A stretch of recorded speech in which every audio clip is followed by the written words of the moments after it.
And the next speaker is Anna Kozlova from St. Petersburg State University,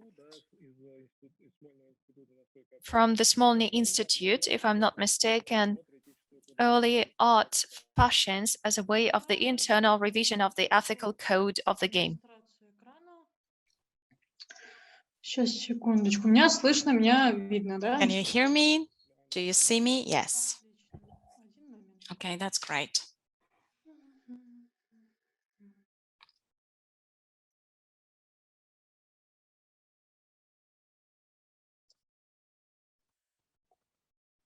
Так. Вот оно. Here we are. Hello, everyone. It was really interesting to hear former speakers. I would like to speak about art mods and art in games, or games as art. I think it would be interesting to talk about the potential of art mods to change the ethical code of mass games. First of all, I think we should set a definition of art mods. I go back to Rebecca Cannon, who defined art mods as the modification of existing games in order to abstractly, formally, or narratively, culturally, politically, and socially express oneself. This definition was elaborated in 2003.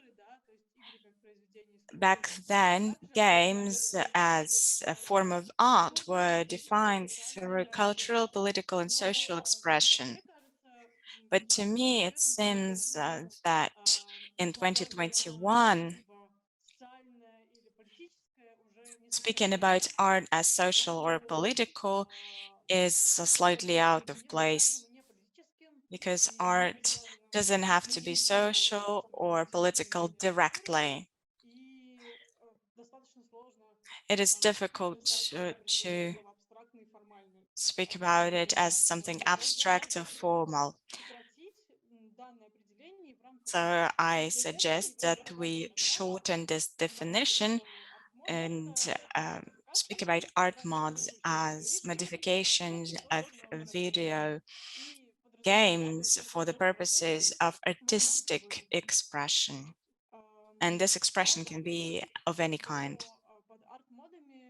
It is important to mention that I am not saying that all art mods should anyhow review or ask any ethical questions.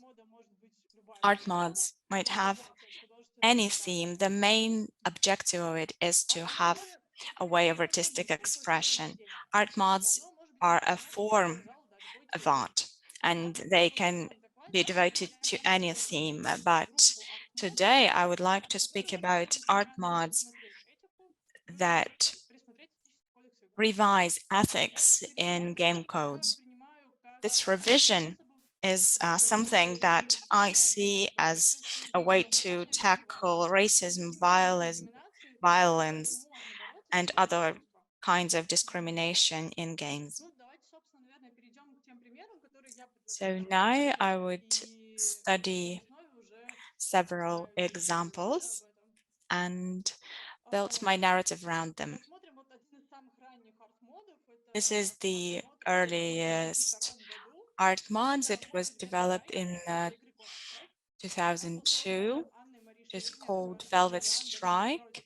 For the game Counter-Strike, it was elaborated by Anne-Marie Schleiner and her colleagues. They challenged this space of the game that was full of violence. The mod appeared after 9/11 and after the United States declaring a war on terror. What did this art mod look like? They used an already existing function to make spray paint on walls to spread anti-violence messages that were aimed against the violent message of the story. So the sprays could be made according to the templates that the group had on their website. This group managed to engage a lot of users.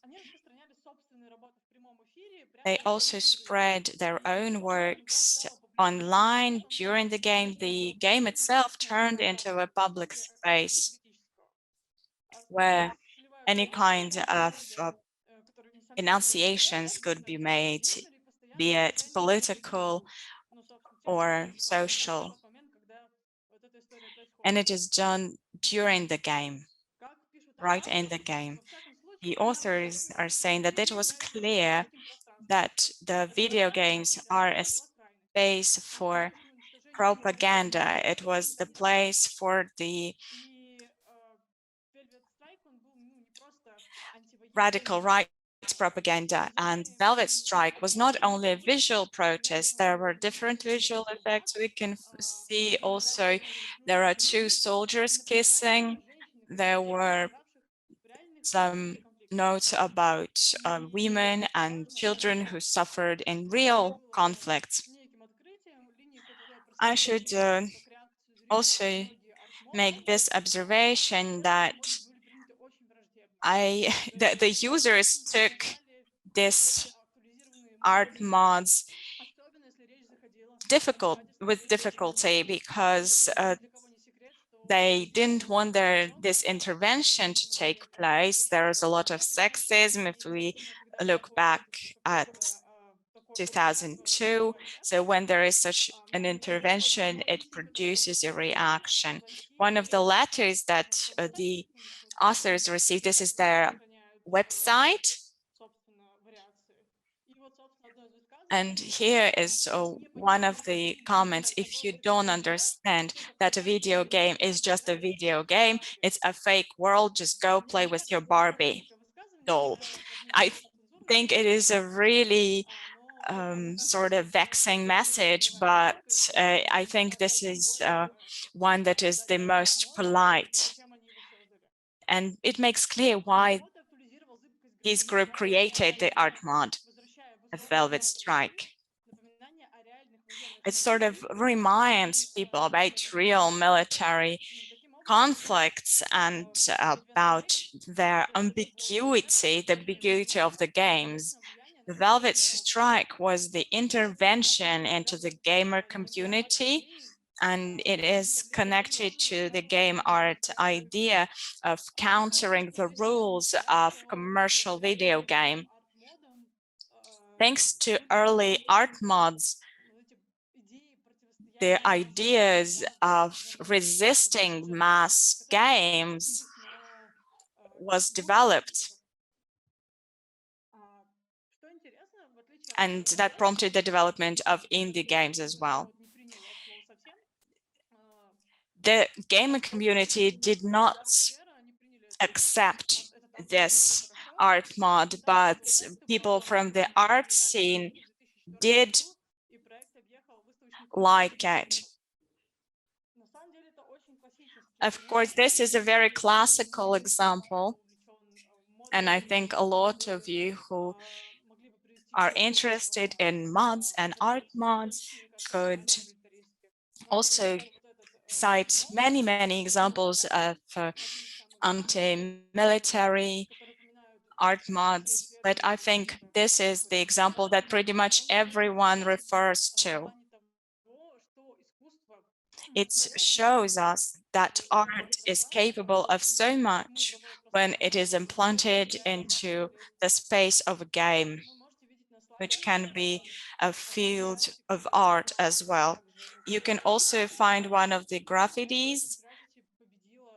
It is the graffiti that won in one of the competitions held by Velvet Strike, the community engaged very actively with artists. One more work, and I am really sorry for this slight censorship. I hope it is all right for you. It is a patch and an art mod by Robert Niederfer. It is called Tomb Raider IG the Second. This is the art mode based on other mods, not art mods. The situation was like that. Nude Rider mod that allowed to play with naked Lara Croft was the base. The artist added mustache and a birdie that reminds us of a Mona Lisa by Duchamp. So it is a cultural intervention and a digital ready-made. This patch is a result of a struggle against the corporate gender discrimination practices in video games. This is a modification of a modification. The initially mod was against sexualizing women in video games. This is the case of Lara Croft. And I think this is an interesting observation that this nude mods were very popular and were being created when the game came out, and the patch came out in 1999. This nude mods exist for the very latest Lara Croft games. This nude mod movement, I think it is really not easy to tackle, and this idea was quite original, especially back in 1999, so long ago. I think it is quite ironic to add this mustache and a birdie to turn Lara into a man and to bring out the issue of naked women playing. I think you can also speak about art mods that are used to ironize, to play with costumes, with protective costumes of characters that are very sexualized. The limited possibilities for women characters, for female characters. So art mods allow us to hyperbolize this problem, to bring it out, to make it evident. If there is sexualized clothes in a game, this problem can be addressed through art mods, because the artists are being very ironic about it. And the last example, the third one, is a performance. It's another method. It's a site-specific performance inside the game. The game itself is turned into a platform for art. Performance in game art is used similarly to the way it can be applied to different spheres such as movie, and they are portraying some very specific platforms that exist in life. There were, for instance, shows in Minecraft. You could make any kind of performance, and I think it became really popular in 2020 due to the pandemic. Even though the idea of in-game performances is something that appeared a long time ago. Joseph Delap is a pioneer in this area. He made a performance named How, where there was the performance in the street. Delap wanted his audience not to be an art audience. It's the same that happens in Velvet Strike. Joseph created a character who was reading the poem Howl for 6 hours, a poem by Alexander Ginsberg. As you can see what is happening, there is the game on the screen, the gameplay process. There is a character who is killing a character, and Allen Ginsberg there is writing a citation from the Howl.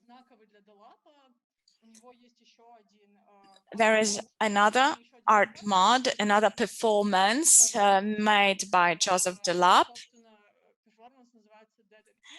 It is called Dead in Iraq. Delap used the game America's Army, US Army. It is the game where army is shown as something sublime, and what Delap did, he wrote all the names of soldiers killed in Iraq in the chat. He began this project in 2009 and finished in 2011. Delap managed to type in over 4,000 names. As in the case with Velvet Strike, this performance was taken aggressively, negatively. There were a lot of aggressive comments. People wrote that it should shut up and go away. Why are you interrupting our game? Why are you doing this? Why do you want to have these names? Similarly to Velvet Strike, this performance makes some ethical problems visible within the game itself, that there are the norms of morality that go against the morality that is accepted in the real world. These art mods are a strong kind of artistic expression, and I think that this kind of art makes some these ethical canons less stable. They're changing they have the potential to change the game industry and the ethical norms that are present in these games. Art mods are a call to revise ethics in the game because it is related to the real world ethics. Even though the game is just a game, coming from my personal experience, the new video games have become more ethical than the earlier projects. Of course, there are a lot of shooting games and we shouldn't exclude them, but ethical issues and questions, the possibility for a moral choice in the game is something very important for the art industry. I don't want to say that this is the only way. Of course, there are a lot of instruments, and this is one of them. There are art games or indie projects that are working towards the same vein. And here I would like to round up. I hope I haven't exceeded my time limit. Thank you, everyone, and I'm ready to take your questions. Thank you very much, Anna. Yeah, perfect timing. Thank you for your talk. Are there any questions?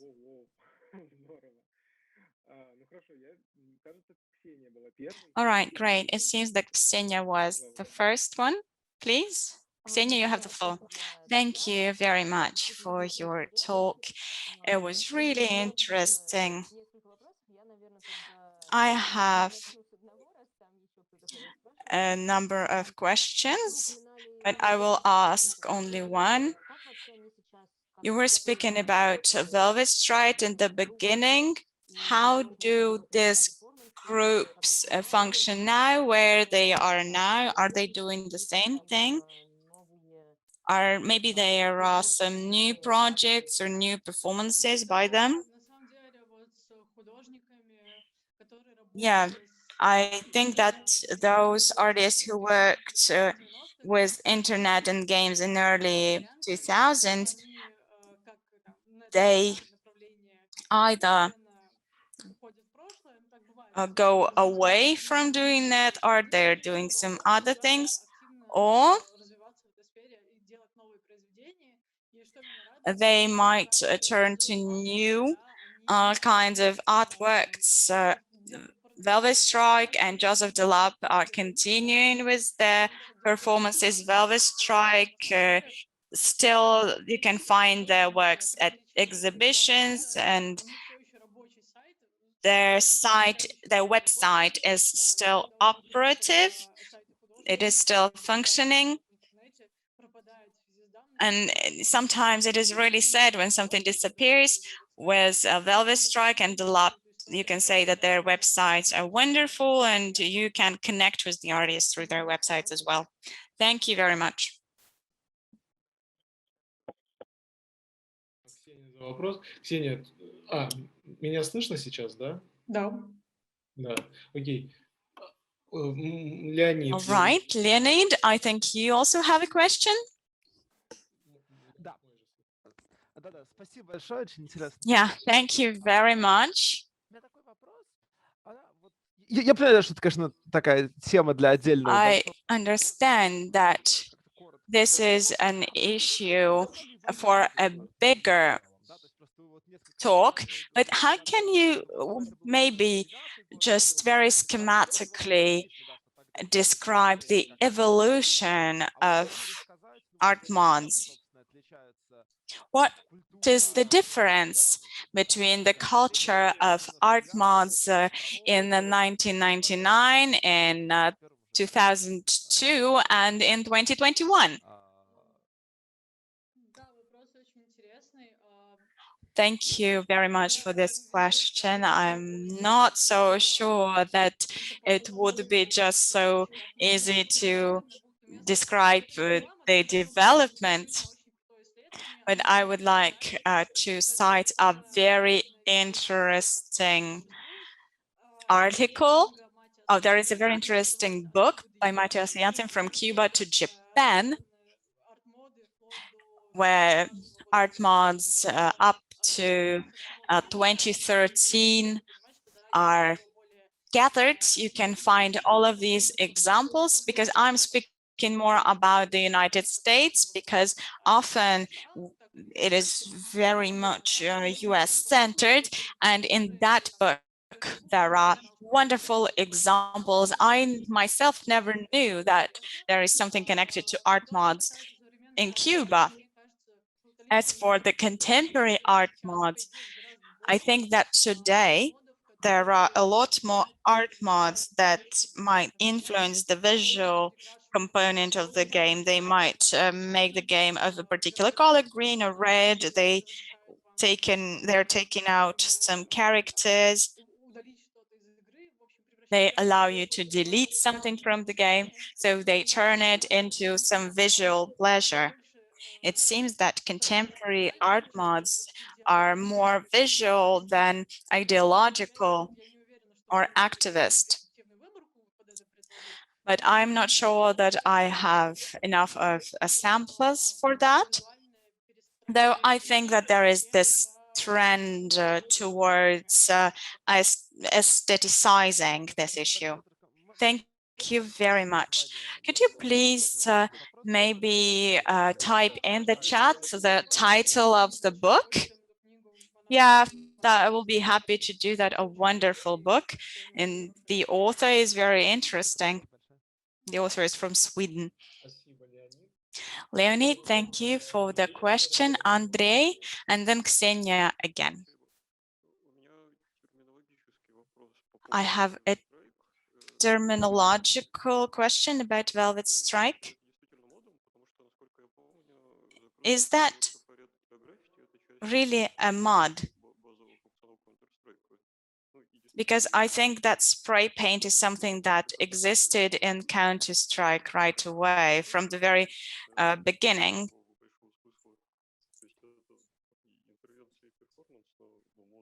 So we know that there was this intervention on the performance. So is it a mod? I should say that, of course, that anything that has that we can say about art is always slightly ambiguous. We always have to find the terms that are suitable. There are a lot of terms that are similar and they are used all together. As for Velvet Strike, whether that is an art mod or not, I'm citing the group themselves here because that is what they wrote on their website. They're calling it an art mod. Celia, those who spoke at the conference at 2010, the art history of games of Atlantia. She is calling Velvet Strike an art mod, and I agree with them that it could be an art mod that is, for me, something that is easy to apply, but maybe there might be enough room for dwelling on that, but I'm just citing these authors. Thank you. Excuse me, I didn't hear what you said. Oh, you said thank you. Welcome.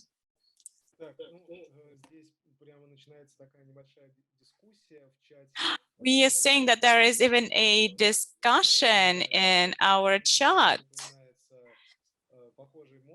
Finya is writing about a similar art mod that dressed Lara Croft. I can also say it if you want to. So if you want to, then please. Yeah. Okay, 1 second. I also have a camera. Hello, nice to meet you. Yeah, I was just saying thank you for that great presentation, Anna. I've been also doing some research in the modding community, especially with female modders, and I was thinking that many of the phenomena that you described, even though they are from the early 2000s, are still very up to date. And when you were discussing that Lara Croft mod, I was just thinking about a discussion I had with a female modder who took a female character from Final Fantasy that was like kind of skimpy dressed and half naked, and she would like give her a pullover and short like jeans and just dress her up more, and to present another image of this female character in the game. And there was a huge backlash for this mod. So there was a huge shitstorm happening in the modding community because people were upset that she would give that female character more clothes actually. And it's kind of similar to what you said, that many players back then and even still now don't want to have political or activist messages in their games. And I'm surprised, and no, not surprised, but kind of sad that even like 20 years later, people are still getting upset when activist mods are being brought into games, and when what we see in games is being changed through mods, because so many people still say, no, games are not political and there should not be any activist means in them. And I think that's kind of upsetting, actually. Yes, true. Thank you, Finia, for this. Thank you, Finia, for this commentary. Yeah, Anna, if you want to, may react as well. Да, спасибо большое. Thank you very much. Yeah, there are a lot of examples, and I do feel this urge that I want to dress up a character or to give them a different kind of shields or protective clothes, because sometimes when it's just, you know, when it's wearing a bikini to protect her, I think the art mods are a good way to make that visible, and I'm glad that it happens. Ksenia, I Thank you so much. Ksenia, there are no more time for questions.